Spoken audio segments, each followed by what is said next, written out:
Pemerintah Kabupaten Baru mengucapkan Dirgahayu Tentara Nasional Indonesia ke-77 tahun. TNI adalah kita.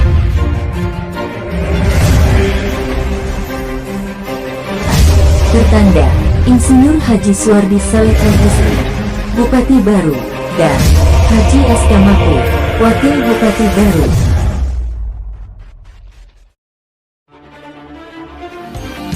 Yang akan memajukan, yang akan memakmurkan, mengamankan serta menyatukan desa Sidol. Cerdas dan berwibawa, dia Sahrudin Cokras, jujur dan amanah serta dapat dipercaya.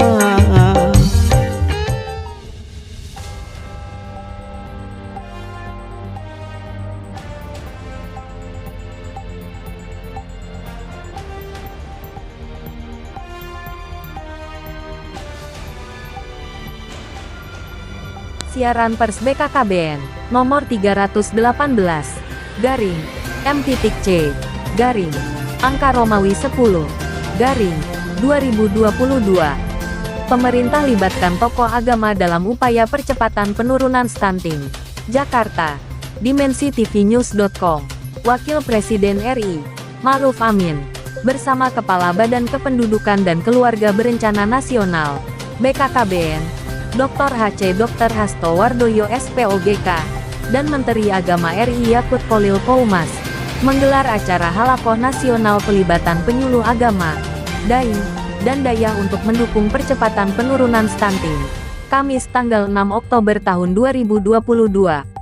Acara yang dipusatkan dari Istana Wakil Presiden ini digelar secara hibrid dan mengundang Kepala Kantor Wilayah Kementerian Agama dan Ketua Kelompok Kerja Penyuluh Agama dari 12 provinsi, prioritas percepatan penurunan stunting, pimpinan organisasi masyarakat Ormas Islam, para penyuluh agama, dai, dan dayah.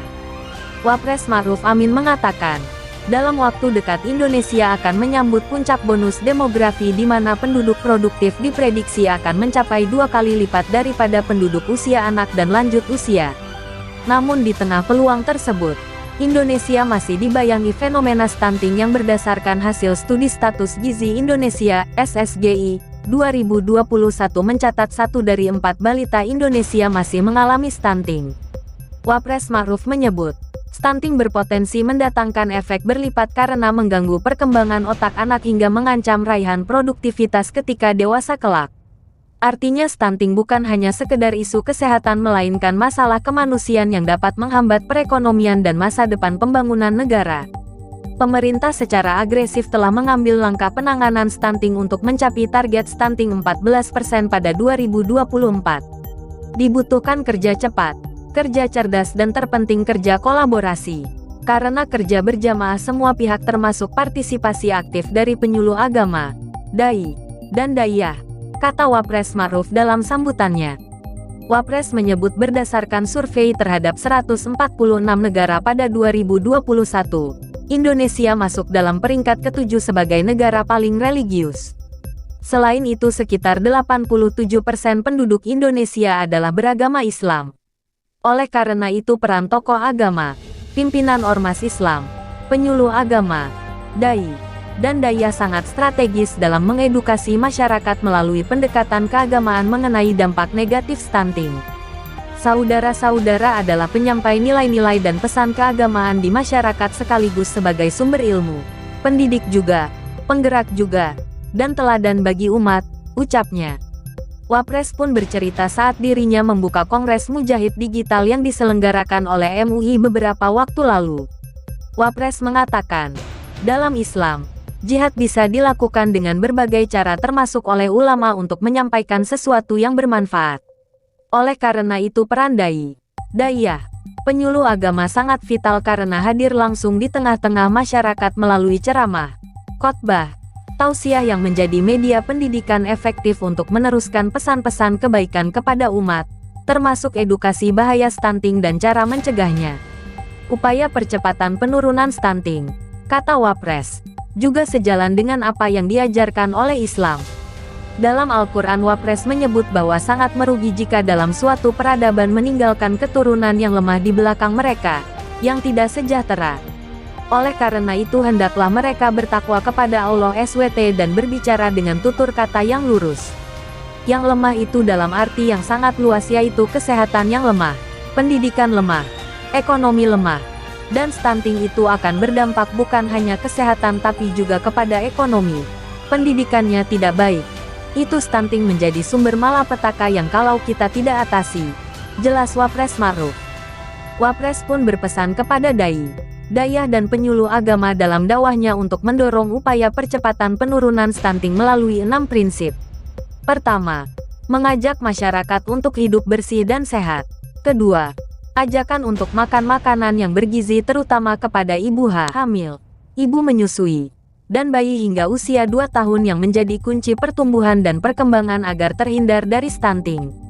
Ketiga, berikanlah anak pengasuhan yang baik. Ayah dan ibu harus mengasuh anak-anaknya dengan tanggung jawab, lahir batin, dunia dan akhirat. Pengasuhan di keluarga merupakan salah satu faktor pembentuk karakter dan kualitas SDM masa depan. Anak itu amanah yang diberikan kepada kita.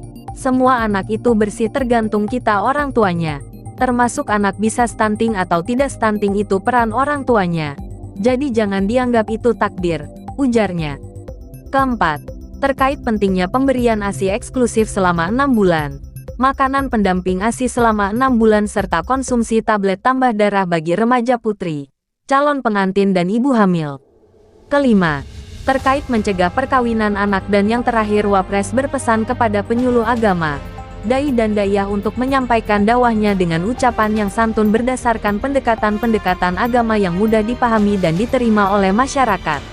Kepala BKKBN Dr. Hasto menyebut, keberhasilan bagi sebuah negara bisa diukur melalui Human Capital Index, di mana sebuah negara dikatakan maju jika masyarakat mempunyai umur yang panjang, sehat dan produktif. Hal tersebut menurut Dr. Hasto tentu merupakan target bersama untuk mewujudkan generasi unggul bebas stunting berdasarkan arahan Presiden Joko Widodo, di mana target prevalensi stunting Indonesia harus di angka 14% pada 2024 mendatang. Dr. Hasto menyebut stunting merupakan kondisi gagal tumbuh yang dialami oleh anak-anak akibat kekurangan asupan gizi. Dampak yang ditimbulkan akibat stunting yakni tinggi badan yang tidak optimal sehingga badan menjadi lebih pendek, kurang cerdas dan pada usia 40 tahun mudah sakit-sakitan karena metabolisme tubuh yang berbeda. Kondisi ini menjadi tantangan tersendiri karena kita menghadapi bonus demografi di mana usia-usia produktif harus benar-benar produktif dan berkualitas. Bonus demografi hanya sampai antara tahun 2030 sampai tahun 2040 sehingga setelah itu ada aging population. Sehingga kalau tidak memanfaatkan generasi yang unggul maka kemudian kita tidak mentransfer bonus demografi menjadi bonus kesejahteraan, kata Dr. Hasto.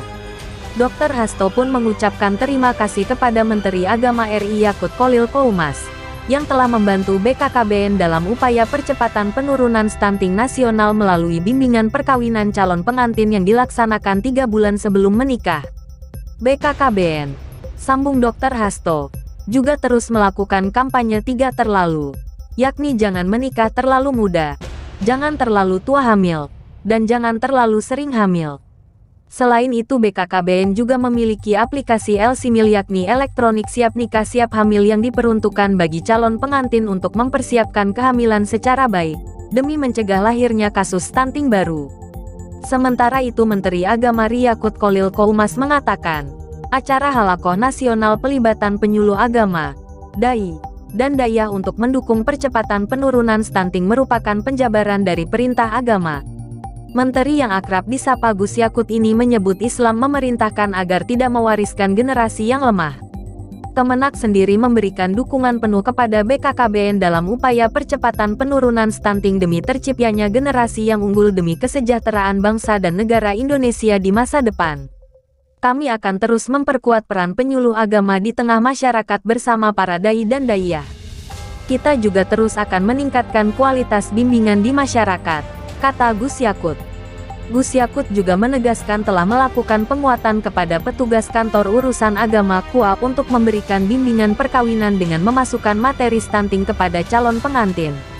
Lebih jauh dia menambahkan, sudah sangat tepat jika pemerintah melibatkan penyuluh agama, dai dan dayah dalam upaya percepatan penurunan stunting. Mereka bisa mengambil peran dalam setiap ceramah, khotbah, tausiah kepada masyarakat agar pemahaman tentang stunting ini bisa lebih mudah dimengerti. Narasi yang dibangun untuk menyadarkan pentingnya stunting menurut hemat kami adalah narasi yang pernah disabdakan langsung oleh Nabi Muhammad SAW, yaitu mukmin yang lebih baik dan kuat itu lebih dicintai oleh Allah SWT daripada mukmin yang lemah.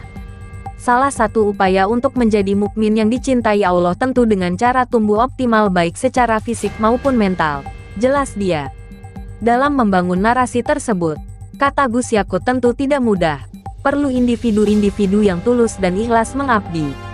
Hal tersebut tentunya dimiliki oleh para penyuluh agama yang sudah teregistrasi di Kementerian Agama yang saat ini jumlahnya telah mencapai 50.000. Kemenak telah menjadikan isu ketahanan keluarga ini termasuk di dalamnya kesehatan sebagai program prioritas dan kita tahu bersama keluarga adalah institusi yang menjadi awal lahirnya generasi penerus bangsa. Dari keluarga ini awal mendapat pendidikan dan bimbingan terbaik. Oleh karena itu mempersiapkan keluarga baik harus dimulai dari edukasi yang komprehensif tentang keluarga dan aspek-aspek terkait, ujar dia. Gus Yakut berharap dengan diselenggarakannya Halaqoh Nasional ini, masyarakat akan lebih sadar mengenai bahaya stunting lewat peran tokoh agama yang dapat diadopsi lewat khotbah Jumat dan kegiatan keagamaannya lainnya. Sehingga keluarga Indonesia benar-benar mempersiapkan diri sebagai keluarga yang kuat secara mental, material, dan spiritual. Liputan, Syahrudin Cokas, Kepala Biro Baru, mengabarkan untuk dimensitv.news.com. Inspirasi membangun daerah.